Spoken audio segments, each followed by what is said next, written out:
Hey guys, it's Tomboy Greatness, and this is my first episode of my kind of like new playlist thing I'm doing. It's called Sky and I Speaks.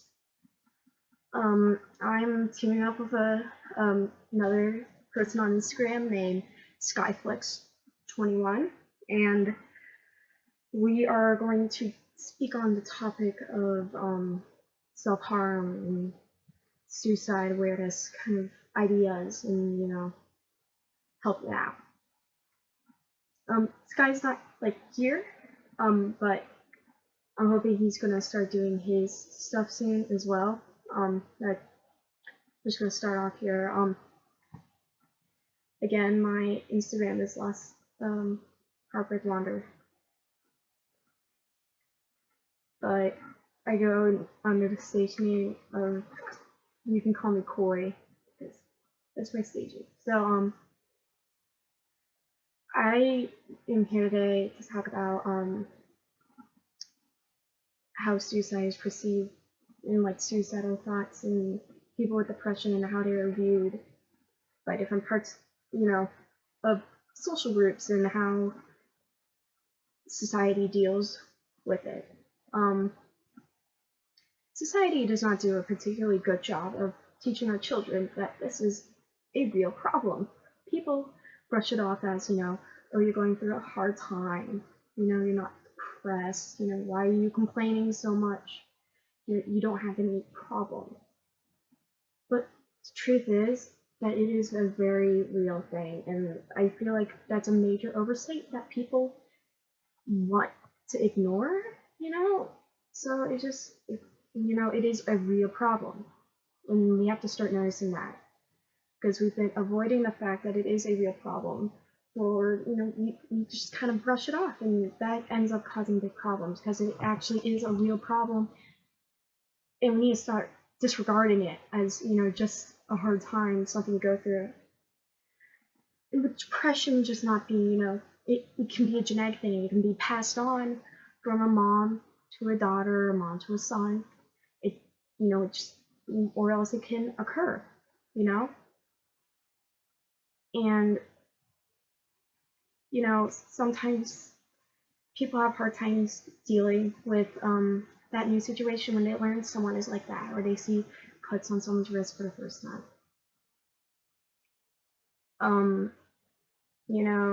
That has been a problem with me. I grew up in an area where it's not particularly, people don't know really how to deal with it. Not really common. Well, it is common, but we fail to try to grow it and understand it. I mean, instead of, I think something needs to be done about this, not because we're really failing to recognize it. And we show videos about bullying and other things that the government gives us. They do good things about putting out things. Like, if you haven't already seen it, all those smoking commercials that the government has leashed onto YouTube is actually a really helpful thing. And I think they should start raising awareness about suicide too, because the numbers are getting higher, but the learning and it's not there. It's not up with the times. So that's really where I want to start. I really want to get this ball rolling. We need to let the government know that this is a big problem. I mean, I don't know. I just feel like the government could actually do something, or at least put out a commercial to help out. I don't know if it's the answer. I'm not saying it's the answer. I'm saying not just the government, but parents fail to teach our children about this. And we have a lack of experience, and people get diluted information on how to deal with it exactly. A couple examples. Someone sees your scars on your arm and they're wrapped up. You go to a psychiatrist, you take medication. You have you have problems, and People see it, you know they see it, you know, and you're not proud of it, but it's a part of you, and it's your sorrow, and it's your story. And, you know, they don't understand what you're dealing with. So they decide to go to a teacher or a principal. So you're sitting in class. And you're, maybe you're in art class and you're sitting there and you're working on a piece of art. And you see the guidance counselor walk in. And you know it's about you. Your heart drops.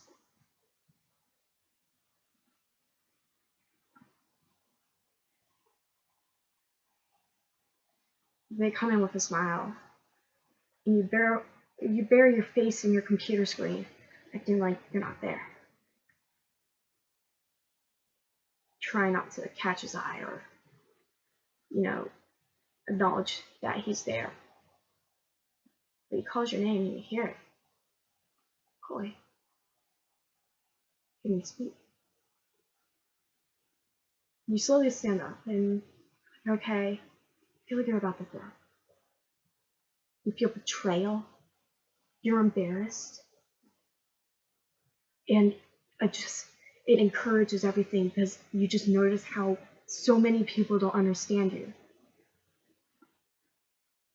The people you're around fail to recognize who you are. You notice how much they don't care. To come to you face to face and ask you what's going on. Because they have no right digging into your business like that. Quote me on this. They have no right digging into your business like that unless you're refusing to get help or you refuse to talk to anybody. Those are the only times when you are refusing help and you're currently not getting help. It's fair game at that point. Because you're refusing to get better for yourself. You need to get better. But if you are getting better, and people know that, and in that situation, people do know that. You know, because you're out of school like every 2 days out of the week to go talk to a psychiatrist. So, and, unless you're in that situation where you're not getting help, and you do need a psychiatrist, and you refuse to take medical treatment, and you just talk to people about it and hope you're going to get answers, you're not. You need help. And from me, I got help. I got a lot of help. It took time, but it was the best decision I ever made. I think it ultimately saved, my happiness and the bettering of me.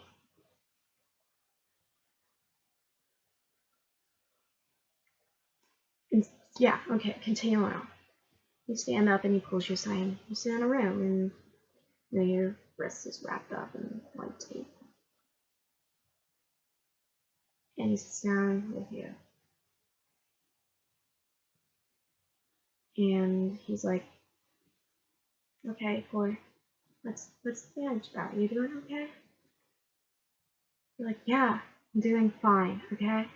You don't need to worry about it. He's like, are you sure?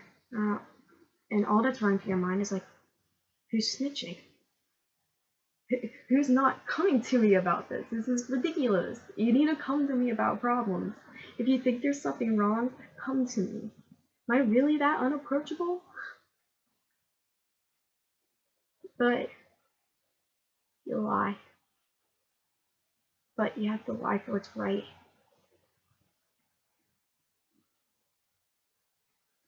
Like now I felt that way.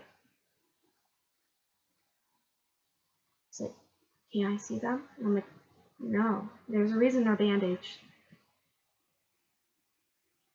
Like, okay. And I'm like, are you going to call my parents? No. I'm like, please don't make a big deal about it. It's under control. You're home. You're sitting on the bus, believing that a big deal wasn't made about it. Come home. The car's waiting at the bus stop. You walk in, you throw your backpack in the back, in the trunk, and you sit there. And your mom smiles. She drives out of the parking lot of the school, but then she parks. She looks at you. Open up your Instagram now. Tears fill your eyes. Because instead of her being sympathetic, she hates you for it. She thinks everything's perfect in your life.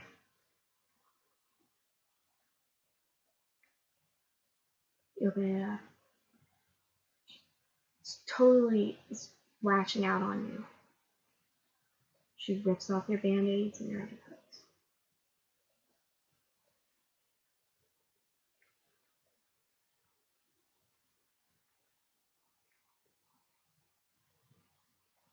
You know you're in trouble.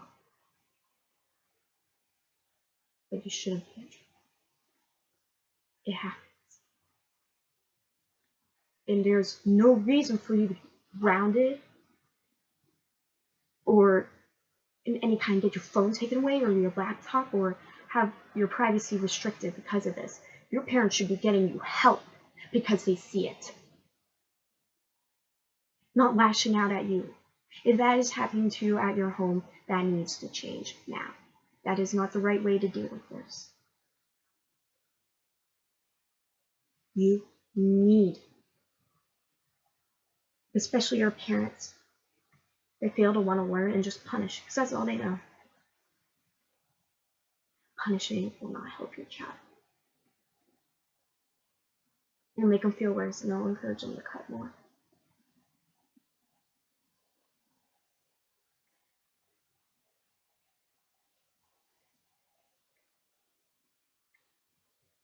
You go and you're there and you're home. Dad graduates. Cut that shit out. There's nothing wrong with you. Why are you cutting it for attention? I'm being beat up at school. People call me faggot when I walk down the hall. People laugh at my cuts and tear off my band-aids.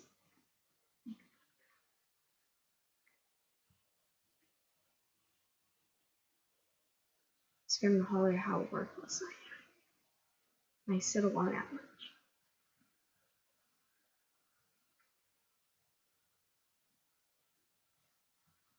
Come home to a broken family. We'll look for trouble in the past.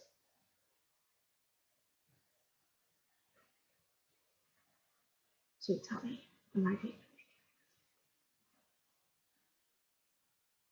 People have this argument. Oh, that's a first world problem. It doesn't matter. It is a problem.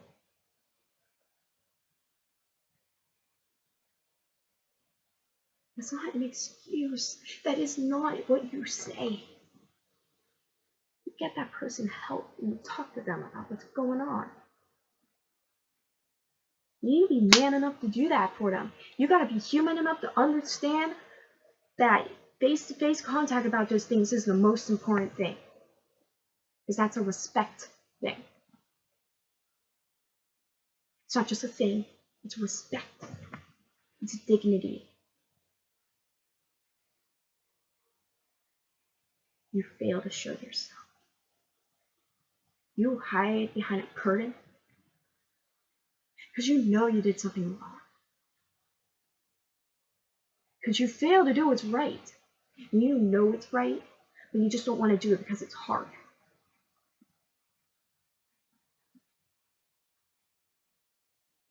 I find that bullshit. Okay? You need to set standards. Face-to-face contact when you have a problem. Talk. Ask if I'm. And these examples are not my story. These are things I've heard. There's parts about my story, like the one with the car. Well, no, that actually isn't. My parents were upset with me, though. My parents were very upset. They're not happy about when I started cutting.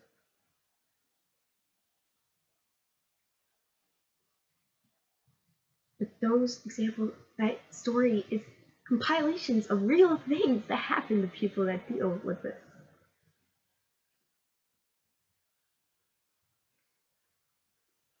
Understand that if people have first world problems, it's still not right. It's being abused, okay? It's a first world problem. People are starving in Africa. You're complaining about being abused. That's basically abuse. I know that's an extreme case of it. That is not right. We cannot compare it to that. That you just can't. It's still a problem.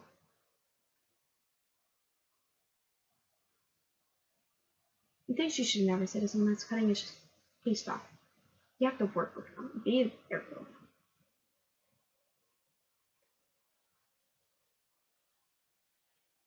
And don't just immediately assume someone's cutting for attention.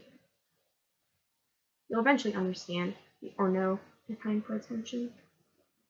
I can't really speak out of experience for that, because the only people I do know that cut is for a reason.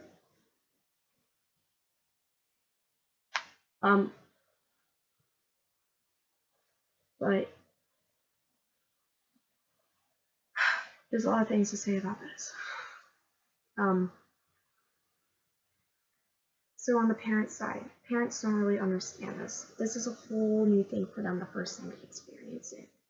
It's either child cutting or, that stuff. I feel like the first idea is going is to punishment. Taking away electronics, grounding you. Typical.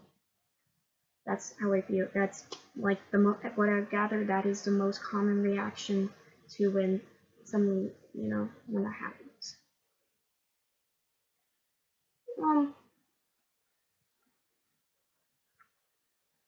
Parents sometimes yell at you and think you're just doing it for attention because they think you have this perfect life. They like to think that, especially with broken homes, they like to think they've never done anything wrong to you.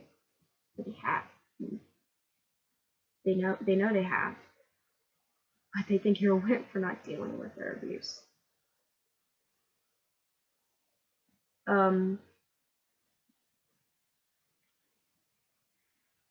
Parents will go to the internet for answers. Which is a horrible, horrible, horrible idea. The internet's full of stereotypes, biased opinions.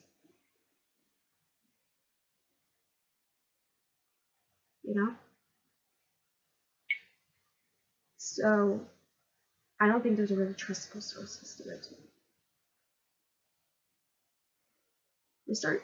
Then they'll start digging into your life. They'll start looking for your messages, getting into your business. That's never fun.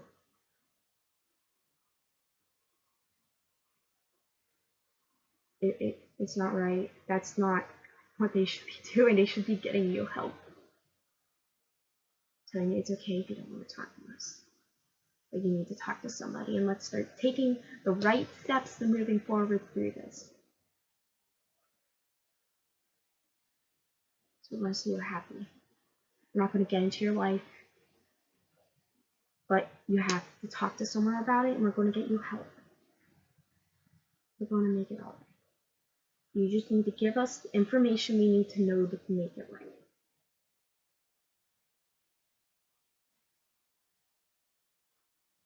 That I wish that would be the direction, but commonly it's not.